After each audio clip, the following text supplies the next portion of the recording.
Welcome back to another episode of Attribute Training, friends. Let's go! Today we are going to weaponize your imagination.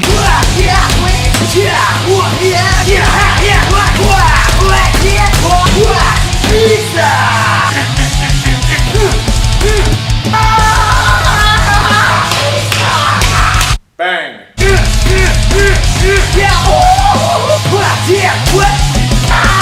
Using some cool self-defense related Arnis techniques. We're gonna be using our Arnis stick to go over some new kinds of strikes, locks, and chokes. Yes, I said chokes. With the stick. Bada bing, bada boom, bada bang, boom, shaka daka, freaky deaky laka. Let's go!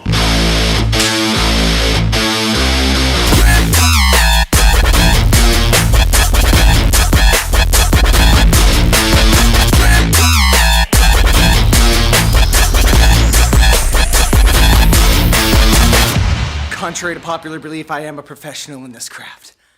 The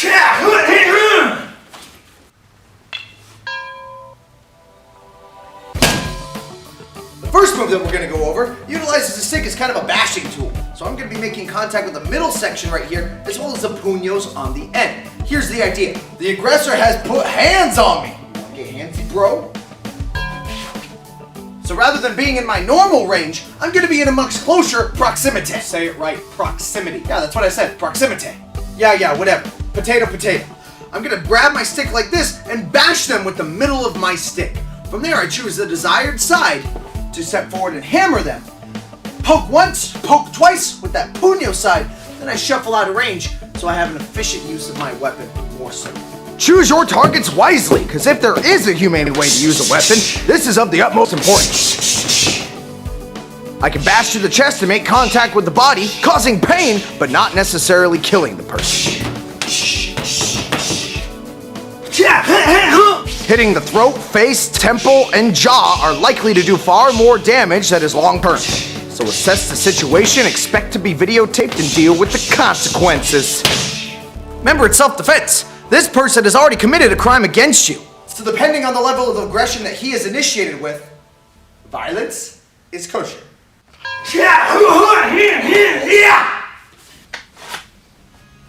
Hey, you! No, dude, this is such a random turn of events!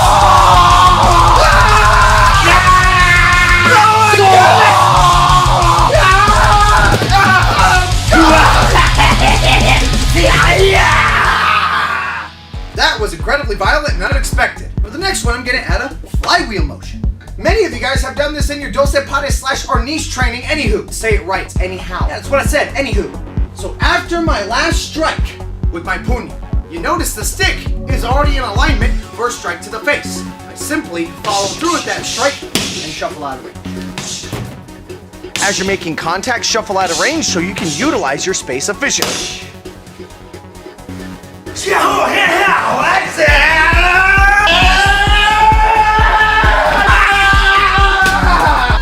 Last one's for a choke. I'm gonna use this stick in order to choke my opponent out. I start out everything exactly the same. I take that stick and I flip it up on their shoulder. My cover hand reaches all the way across, grabs on top of the stick with my palm facing the ceiling. I follow whatever hand is on top and I put my head in that direction as I eliminate all space between me and the opponent. Make sure when I grab that both palms are facing up, and remember, this is awkward, as demonstrated. My point being, a neck can fit inside there, so I'm gonna try to make the space as small as possible, and what's going on is precisely this. The carotid arteries provide blood flow to the brain. They exist here and here. I'm taking the radial bone, that's the thumb side of my forearm, digging those bad boys into the carotid arteries, pulling the stick into the back of their neck, eliminating all space until they go nappy time. Oh yeah.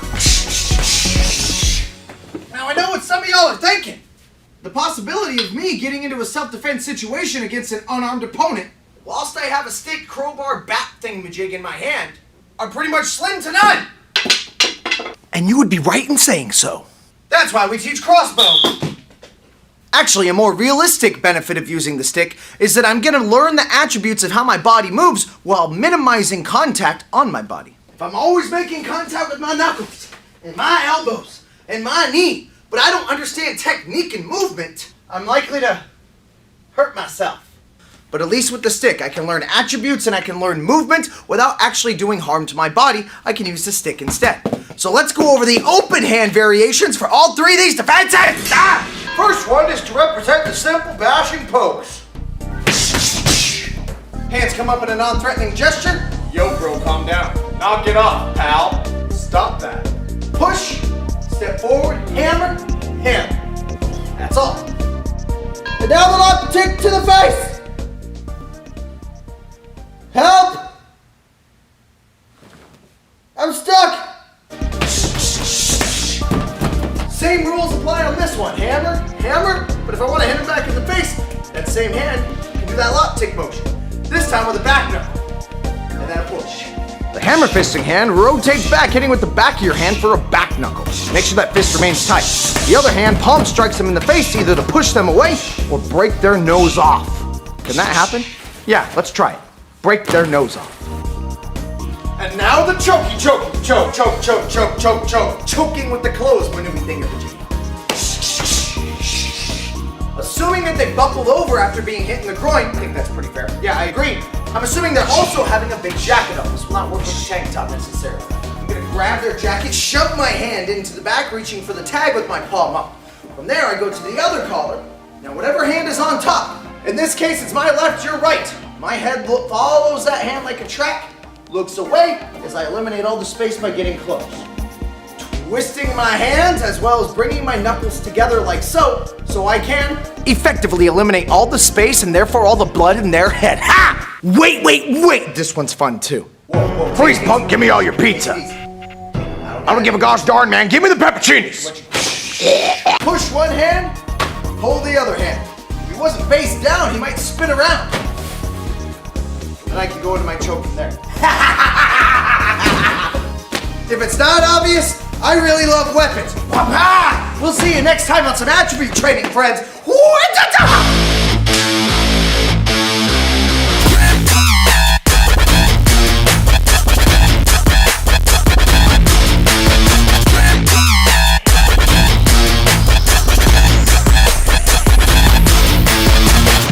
Contrary to popular belief, I am a professional in this craft.